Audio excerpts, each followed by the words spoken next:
আমরা ওয়াজ শুনি, ওয়াজ শোনার জন্য শুনি। আমরা মাহফিলে যাই, হুজুরদের বড় বড় হুজুরদের ডেকে নিয়ে আসি এবং সেখানে যে কথা শুনি সেটা শোনার জন্য শুনি।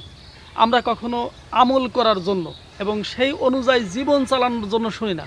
বাহ, হুজুর তো খুব সুন্দর কথা বলে, হুজুরের কণ্ঠটা খুবই সুন্দর। আমরা হুজুরদের প্রশংসা করি, একটু পরে সেই কথাটা বেমালুম ভুলে যাই। আসলে কি এটা আমাদের জন্য এরকমটা করা উচিত ছিল? আমরা আমাদের জীবনটা কিভাবে পরিচালনা করব? আমাদের এই শুক্রবার থেকে ওই শুক্রবার পর্যন্ত কোন কোন কাজগুলো করব? এই শুক্রবার থেকে ওই শুক্রবার পর্যন্ত কয়টা মিথ্যা কথা বললাম, কয় ওয়াক্ত নামাজ কাজা গেল, কয়টা কোরআনের আয়াত পড়লাম, আসলে আয়াত পড়লাম কিনা এটা আমরা লিখে রাখব। আমাদের আমল নামাটা আমরা লিখব। তাহলে কি হবে? আমাদেরকে আল্লাহর কাছে যে দাঁড়ানোর আগে আমার জীবনের হিসাবটা যেন আমি নিতে পারি। আমি কেন অন্যায় করলাম, আল্লাহর কাছে ক্ষমা চাইলাম, আল্লাহ আপনার হক আমি নষ্ট করেছি, আমাকে ক্ষমা করে দেন।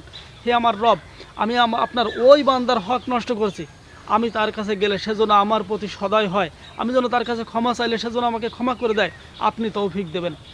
এভাবে আমরা যদি দোয়া করি তাহলে আমাদের ইনশাআল্লাহ আমাদের জীবনের হিসাব আমরাই নিতে পারবো।